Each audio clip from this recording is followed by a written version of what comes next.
Hello po sa inyong lahat mga ka-crypto. Ako po si Pinoy Crypto Trader at sa video na ito ay atin pong pag-uusapan ang tungkol sa balitang ito. Kung saan ang sabi rito ay Shiba Inu team confirms SHIB has no official LinkedIn account. Ayan, kinumpirma po ng mga Shiba Inu team developers na wala pong official na LinkedIn account ang SHIB. Yan, ang Shiba Inu. Ang LinkedIn account ay isa po itong sikat na platform. Ayan, platform parang social media account na rin ito. Pero mas catered po ito sa pagpo-promote ng mga services at saka or mga business. Ayan, business and services.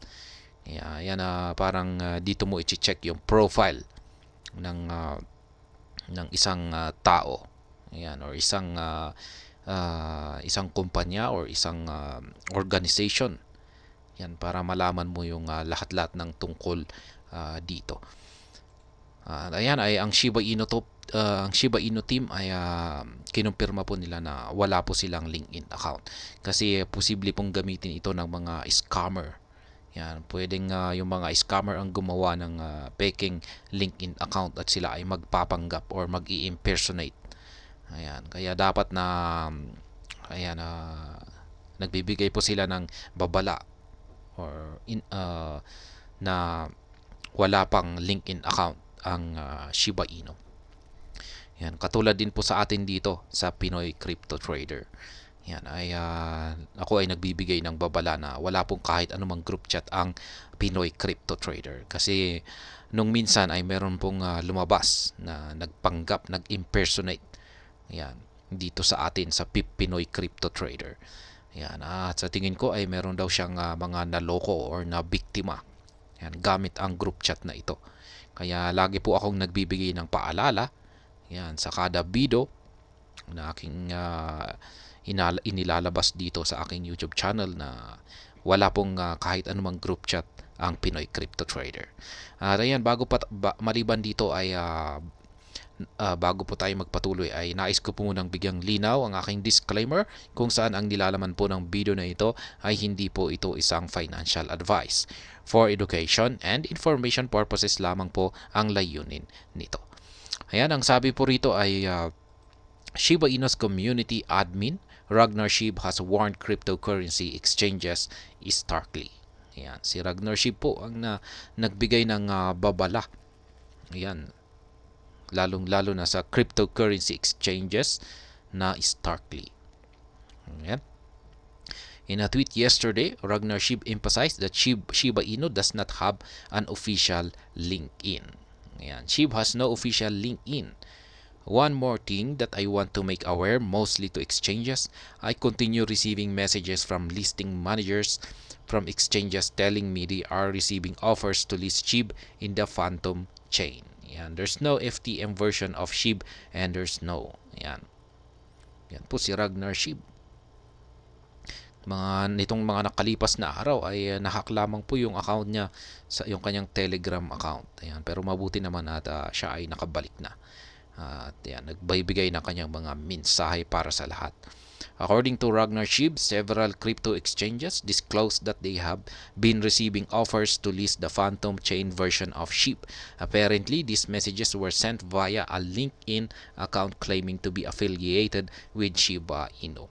Ayan na nga, yung sinasabi ko kanina na gumagamit sila ng mga platform, yung mga scammers ay gumagamit ng mga platforms para mag-impersonate or i-impersonate. Yan, ang mga kilalang mga ayan, tulad ni Shiba Inu. Ayan, ginamit po nila ang LinkedIn platform para i-impersonate ang Shiba Inu.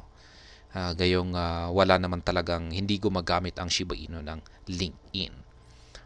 Ayan, no phantom version of SHIB. Reacting, Ragnar noted that SHIB does not have a phantom version or an official LinkedIn account. There's no FTM version of SHIB and there's no official SHIB LinkedIn, Ragnar stated. He noted that Shiba Inu currently has one LinkedIn account for its metaverse project, SHIB the Metaverse. Marcy, a metaverse advisor at Shiba Inu, manages the account.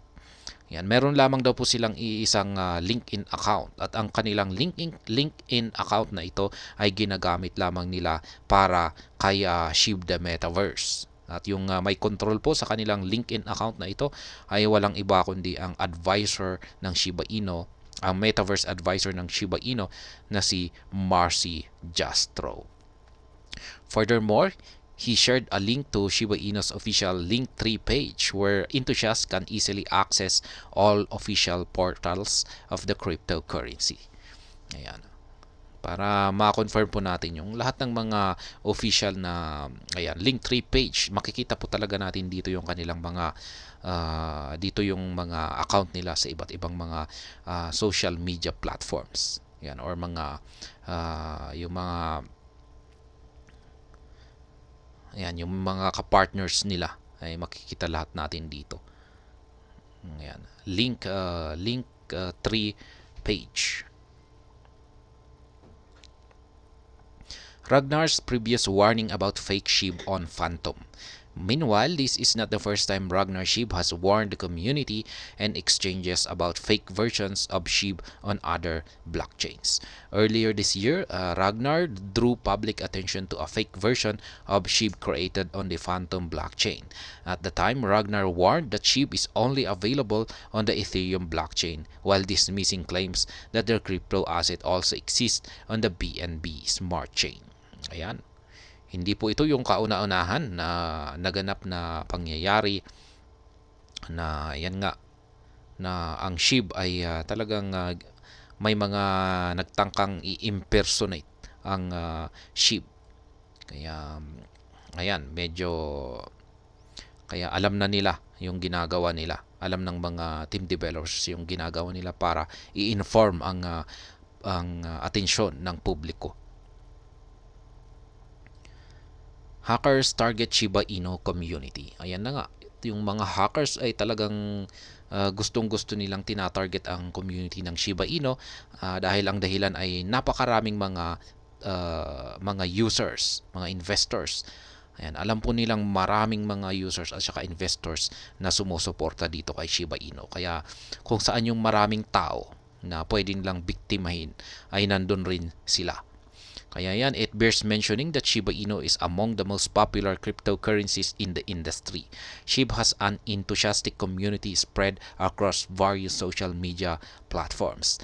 Sadly, male factors are taking advantage of the community-driven nature of Shiba Inu to prey on unsuspecting SHIB investors. These hackers have taken their exploits to the next level by impersonating top Shiba Inu team members. Ayan. Siyempre, sa dami naman ng mga tao or mga users at saka investors ng Shiba Inu ay tiyak na meron at meron mabibiktima ang mga scammers or hackers sa kanila. Ngayon ay yung kanilang exploit ngayon ay nag-level up po sila. At ang kanilang paraan ngayon ay yung mag-impersonate ng mga kilalang mga Shiba Inu team members. The Crypto Basic has reported on multiple occasions how hackers have impersonated Shiba Inu's lead developer Satoshi Kusama to promote fake giveaways. In July, scammers impersonated Kusama to promote a fake Shibarium giveaway. Ayan. Si Ginoong Satoshi Kusama po kasi ay ang lead developer ng Shiba Inu at siya po ang pinakasikat na sa mga lahat ng mga team developers ng Shiba Inu. Kaya hindi po talaga nila maiwasan na si Satoshi Kusama ang talagang or ang madalas na i-impersonate ng mga scammers. Ninong nakalipas lamang na buwan ng July ay maraming mga scammers na nag-impersonate sa kanya. At sila ay nagpro-promote ng mga peke na Shibarium giveaway. Shiba Inu team warns community. Interestingly, Shiba Inu team has continued to expose these potential scams to keep the community safe. In a recent expose, Shiba Inu marketing expert Lucy warned exchanges and portals to be more vigilant against imposters claiming to be associated with the cryptocurrency. Ayan, maging yung mga exchanges ay tinatarget na rin ng mga imposters, mga scammers na magagaling magpanggap. Ayan. Kaya yan, laging naglalabas ng mga babala. Yan talaga ang pwedeng gawin lamang ng mga Shiba Inu team, ang magbigay ng babala or warning sa lahat. Ayan. Her warning comes a few days after Ragnar Shib's Telegram account was compromised. As reported earlier, hackers took over Ragnar's account to promote scam giveaways. Yan po yung sinabi ko na rin kanina, yung kay Ragnar Shib, na nagawa po nilang yung mga hackers ay nagawa po nilang i-hack yung kanyang Telegram account. At nag-post po sila rito na sila ay nagpro-promote ng isang scam giveaways. Kaya yan, mabuti na lamang at na-prevent kaagad ito. Yan, nagtutulungan yung mga developers. Yan, para ma-inform kaagad kung may nakompormiso or na-compromise na kanilang mga accounts. In a recent update, Ragnar revealed that he has regained access to his Telegram account. Ragnar added that he also enabled 2Authenticator or 2FA on his social media accounts including X or Twitter. Yan. Yan po yung nangyayari ngayon na kaganapan ngayon dito sa community ng Shiba Inu. Yung target po nila ay yung mga kilalang or mga sikat na mga team developers ng Shiba Inu. Yan, ini-impersonate po nila yung kanilang mga account.